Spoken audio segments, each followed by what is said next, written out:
Et rebonjour chers étudiants et bienvenue donc dans ce quiz sur les lois de probabilité continue. Donc il va s'agir ici de répondre aux questions suivantes par vrai ou faux ou je ne sais pas. Une bonne réponse chaque fois est bonne et une bonne réponse vaut plus 1, une mauvaise moins 1 et un je ne sais pas 0. Donc il vaut mieux ne pas répondre que mal répondre. Alors question 1. Une densité de probabilité est forcément positive. C'est vrai? C'est faux? Ou je ne sais pas? Question 2. La loi uniforme sur moins 1 4 a pour densité telle que, sur moins 1 4, f de x est égal à 1 cinquième. C'est vrai? Non, c'est faux. Ah ben, je ne sais pas. À toi de dire. Question 3. La densité f d'une loi exponentielle de paramètre lambda donne une espérance de 1 tiers si lambda égale 3. Ah ben oui, c'est vrai. Non, c'est faux. Je ne sais pas. Question 4. Soit x une variable aléatoire de loi normale centrée réduite, et pi de x est égal à la probabilité pour que la variable aléatoire soit plus petit ou égal à x, alors pi de moins x est égal à 2 fois pi de x moins 1. C'est vrai? C'est faux? Ou je ne sais pas? Question 5. Soit x une variable aléatoire de loi normale générale n mu sigma carré, le nombre sigma peut être négatif. Bon, tu sais ce qu'il te reste à faire. V, F ou N. C'est bon? Tu as terminé? Certain de toi? Tu as bien noté toutes tes réponses sur un bout de papier ici à côté? Bon, eh bien corrigeons alors.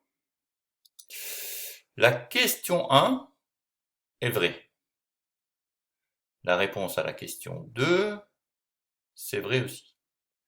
La 3 est vraie. La 4 est fausse et la 5 est fausse.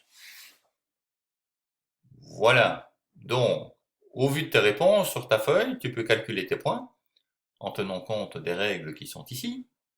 OK? Si ayant fait tes calculs, tu as moins de 3 sur 5, eh ben, il faut retourner voir les rappels parce que tu n'as pas tout saisi ou tu n'as pas tout retenu, hein, je ne sais pas. Mais il manque quelque chose. Donc, va faire les rappels et puis reviens faire le quiz pour faire mieux. Sinon, si tu as au moins 3 sur 5, donc 3 sur 5 ou plus, eh bien, viens faire la correction avec moi et puis on passera aux méthodes et exercices. Voilà, allez, à tout de suite. Alors, allons-y pour les solutions. Donc, une densité de probabilité est forcément positive. Eh bien oui, c'est la définition, d'accord? Une densité de probabilité, c'est la fonction f continue et positive sur un intervalle i, tel qu'en plus, l'intégrale de cette densité de probabilité, surtout l'intervalle considéré, est égale à 1. Donc c'est toujours positif et là, l'intégrale vaut 1. Ça traduit des probabilités en fait. Une probabilité est toujours comprise entre 0 et 1, d'accord? Et la somme des probabilités est égale à 1. La loi uniforme sur moins 1 4 a pour densité telle que sur moins 1 4, f de x est égal à 5. Eh bien oui, si on considère l'intervalle moins 1 4, d'accord?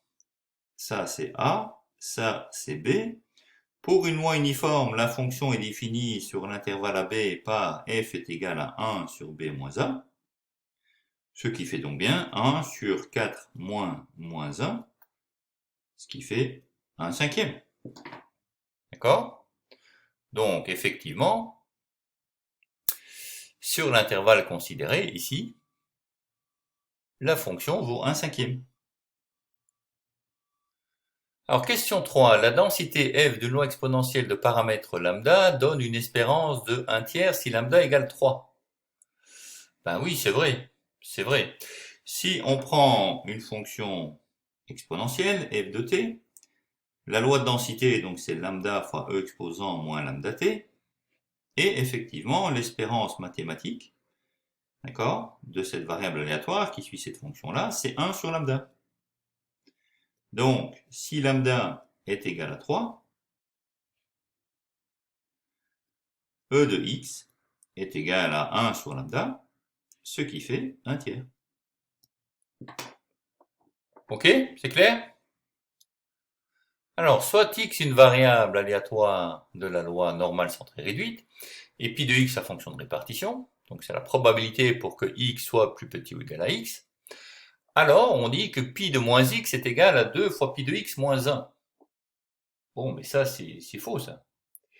Regardons ce qu'il en est. Donc si j'ai une loi normale centrée réduite, voilà, c'est la loi en cloche, elle ressemble à ceci. Voilà, pas très bien fait. C'est pas grave. Alors, si je prends x et moins x, et voilà, ce qu'on appelle pi de x, c'est la probabilité pour que la variable aléatoire soit plus petit ou égal à x, et pi de moins x, donc en accord avec ça, c'est la probabilité pour que la variable aléatoire soit plus petite ou égale à moins x. Donc la probabilité pour que la variable aléatoire soit plus petite ou égale à moins x, c'est la région qui est là. D'accord? C'est l'aire qui est là.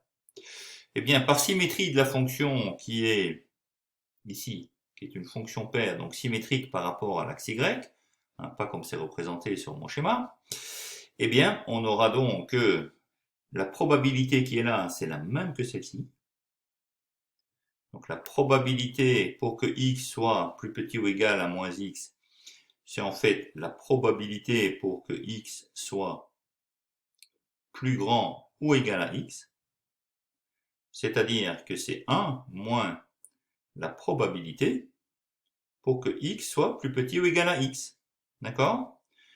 Puisque sous la courbe là, l'intégrale qui va de moins l'infini à plus l'infini, ça vaut 1. Donc la probabilité pour que x soit plus grand ou égal, la variable aléatoire x soit plus grand ou égal à x, c'est 1 moins la probabilité pour que la variable aléatoire soit plus petit. C'est-à-dire c'est 1 moins pi de x. Et non pas 2 pi de x moins 1. Ok? Donc la réponse là est fausse. En fait, 2 pi de x moins 1, c'est l'aire qu'il y a ici entre moins x et x. C'est la probabilité pour que la variable aléatoire soit comprise entre moins x et x. Comme tu peux le vérifier grâce à des petits calculs comme ça. Alors, dernière question, la question 5, soit x une variable aléatoire de loi générale n mu sigma carré, le nombre sigma peut être négatif. Eh bien non, c'est faux. Le nombre sigma représente l'écart type. Un écart type ne peut jamais être négatif. D'accord? Donc c'est faux. Voilà. Et donc ceci termine notre petite partie quiz de ce module. J'espère que c'est tout à fait clair pour toi et nous passons alors tout de suite aux méthodes. À bientôt.